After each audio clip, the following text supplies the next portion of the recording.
Rev up your engines!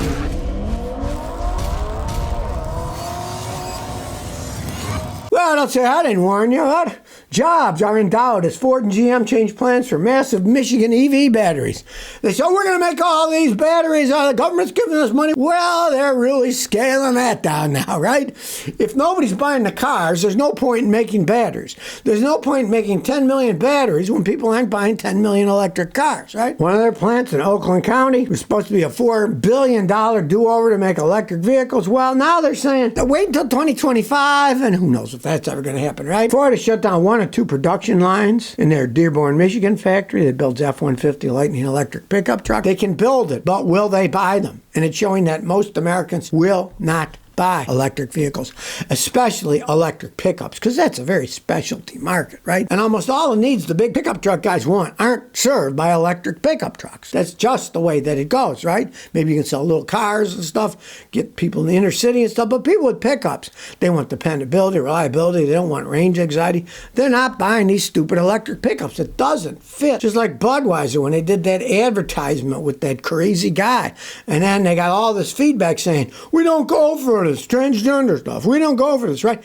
It's Budweiser beer. What kind of an idiot would make a marketing campaign from the exact opposite of rednecks and use that as their campaign? It'd be like selling Harley Davidson and talking about flower power driving a Harley Davidson. Those aren't the people that buy Harley Davidsons. Just like pickup truck guys generally aren't the type of person that's even going to think about an electric pickup truck. And now, of course, they're all finding out, gee, people aren't into this electric stuff. And even Farley, listen to this, I always love how these corporate guys frame things to make it look like nothing going on that's wrong. Oh, look, here's what he says about it. We're taking advantage of our manufacturing flexibility to offer customers choices while balancing our growth and profitability. Gee, we lost billions making electric cars last year. Hey, if we want to balance our profitability, we better stop making the stupid things that nobody wants to buy. They all jumped on the electric car bandwagon, la-da-da, blowing the horns. Right? Now the wheels are falling off, and they're kind of, maybe that bandwagon wasn't very well made. Let's look for another bandwagon to push now. Now, of course, they're pushing the hybrid bandwagon, which isn't as bad. You don't have range anxiety. There's still complexity and expense of buying the vehicles, right? And then when the battery goes, it costs a bunch of money to replace some stuff that you never would have to worry about in a regular car. So at least they're starting to jump off the electric car bandwagon. I see that as a good thing. Well, here's a hilarious one. Now you can get used Model S's dirt cheap. What would you want to? Guy bought a 2013 Model S, which supposedly has a new battery pack and stuff. His net price is $14,500. When this thing was new, it was a $95,000 vehicle. Now it's just like the old Mercedes, right? You pay $100,000 for an old one, then when it's 8-10 years old, it goes for $10-12,000 because they're endless money pits, right? Everybody realizes this. And this was $14,500 for a car that's only got 50,000 miles on it. They have no resale value. They haven't, except in fantasy COVID land. People know you can't buy one of these luxury electric cars. When it's 11 years old, it's going to be an endless money pit. Look at that. Could you imagine if you had paid almost $100,000 for a car, then when it's got 50,000 miles, you get $14,000 for it? What a rolling pile of junk that is, right? And another guy had a 2012 Model S. He got it for under $20,000. And it had even less mileage on it. You might be tempted, oh, I can get these things cheap.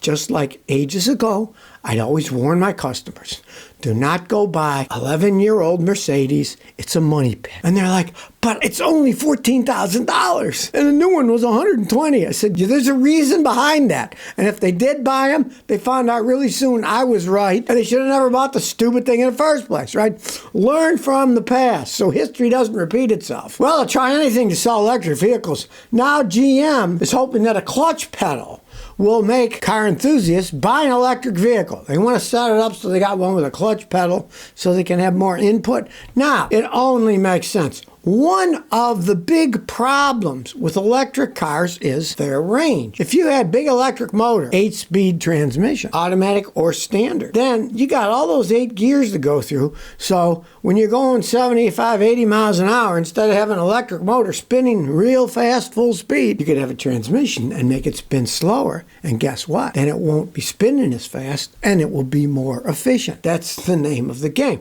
Now you might say, oh, Scotty, it sounds so simple. Why don't they do it? Well, they don't don't do it because they didn't design it that way in the first place, right? Well, now they're stuck with their stupid design. And if they really want to sell these things to people, they need to totally redesign it. But of course, they don't want to do that. They've already put a bunch of money in. Ford, GM, they've lost billions every year with these electric cars. Ford loses like 35 grand every electric truck they sell. They're bleeding money, right? They can't do a do-over, redesign the whole thing, right? To me, absolutely hilarious, because you can look at the history of motorcycles and figure out, boy, did they screw that up? Originally, motorcycles, Harley-Davidson, like a big engine, right? And they only had a drive belt. There were no gears, so the engine would have to spin real fast. So even going 35 miles an hour, that engine was spinning so fast it couldn't go any faster. Then Harley came up with the idea, let's put a multi-speed transmission in with different gears. Then they could go a whole bunch faster and get much better gas mileage, right? Well, you could do the same thing with electric cars, but they would have to be totally redesigned. And they don't want to do it. It would cost you more money. Then it'd have to be more complexity. Electric cars are expensive enough as it is. If you added more technology like transmissions, they would get even more expensive to buy. So they kind of backed themselves in a corner with electric cars. And now GM's talking about, hey, we'll put a clutch in an electric car. Maybe they could make one if they totally redesigned the stupid thing. Maybe that thing could go 600-700 miles on electricity. Then people wouldn't have the range anxiety that they have. They still have the problem. They got to recharge it. You got a big battery with a car that can go that far, especially a big car. It's going to take a long time to charge them up, regardless of what anybody says. They'll show you, we can charge it up in 15 minutes. Then you look at the fine print. Well, that's only a 20% charge. If you charged it from 10% to 100%, it would take 2 hours or something, or even more at a supercharger. And if you plugged it into your house at 110 volts, it'd take 3 days. People aren't going to accept that stuff. I'm reading this article and I start laughing again. It's called, Korea Invents a New Fuel We Don't Know About in the U.S. Goodbye to Refueling Gasoline. They're talking about hydrogen. Okay, hydrogen can be used to run internal combustion engines. The Air Force actually tried it for a bunch of stuff for years, and they found out that, hey, it works perfectly fine, but there's no infrastructure for hydrogen. So why these people keep pushing, oh, here's a new thing to do. It's still polluting the air, and it's using an infrastructure, hydrogen, that doesn't exist. Some of these things are just patently absurd. Why would you build a vehicle that runs on a fuel where there's no infrastructure for? Look at electric cars. They're failing because there's not enough electric stuff to charge them. There's no charging stations, costing more and more as the price of electricity goes up, right? And that's something that already exists, a power electric infrastructure. Imagine a hydrogen infrastructure. There is none. A guy in Hawaii just sent me a picture. There is one hydrogen refueling station in all of Hawaii, right? And in California, Shell just shut down all their hydrogen stations. They said, we're losing too much money. And this is a company, Shell, that makes so much money, make your head spin, right? But even they shut down the hydrogen thing. So why are they talking about making engines that run on hydrogen? To me, it doesn't make any sense. And we're not talking about fuel cells. We're talking about regular engines that burn hydrogen. What's the point? There's no infrastructure for it. It's like people say, well, you know, the ocean's full of water. That's H2O, right? Well, no. The bonds between the hydrogen and oxygen are so strong.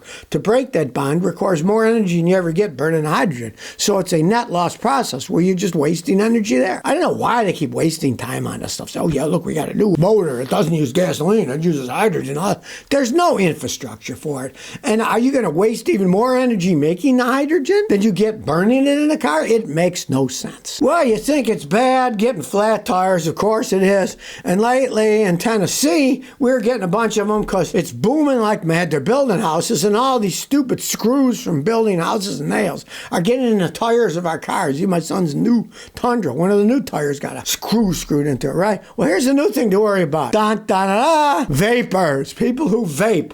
They're stupid little vapes. They throw them out when they don't work. They throw them out of the window or whatever, and they can really make a nasty hole in your tire. People say vaping is bad for your health.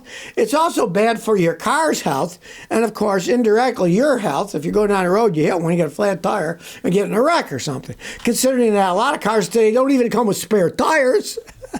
It's something to worry about. You see those shiny little vapes, day glow colors? You see when I rode, get out of the way. Don't run over the thing. They can puncture your tires. Vapes on the loose on the road. Don't run them over, or you may be sorry when it destroys your tire.